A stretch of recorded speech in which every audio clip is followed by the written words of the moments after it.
One Media, ili wa kwanza kupata habari zinazojiri hapa Bongo.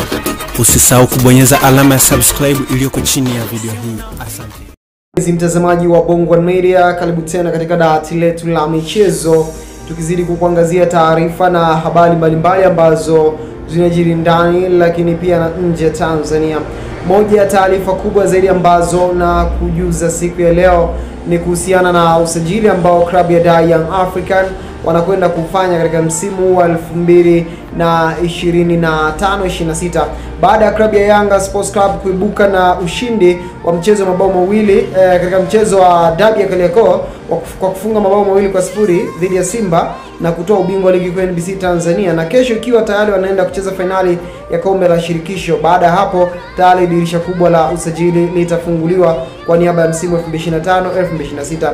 Sasa taarifa kubwa zaidi ambazo nilizonazo siku ya leo ni kuhusiana na usajili ambao Yanga Sports Club wanakwenda kuanza nao. Moja ya usajili mkubwa zaidi ambao klabu ya Young African wanaenda kuanza nao katika huu msimu wa 2025-26 ukiwa ndio msimu mpya baada ya finali ya kombe la shirikisho la CRDB, ni kwamba Yanga iko taarifa ya Dirdan. Unaambia kwamba Dirdan Yanga wamekamilisha usajili wa kiungo hatari wa Slovan Liberec ya Jamhuri ya Cheki, Mohamed Dombia. Yanga wamekamilisha usajili Mohamed Dombia. Huyu ni kiungo mwenye umri wa miaka 26.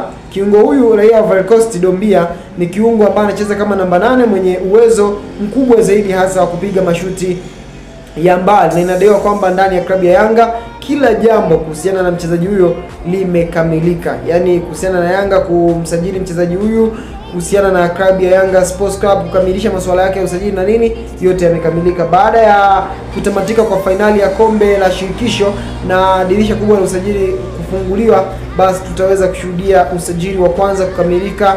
Usajili wa kwanza kutangazwa ni usajili wa Mohamed Dombia ambaye alikuwa akicheza timu ambayo nimekuambia inaitwa Slovan Liberec ya Jamhuri ya Cheki.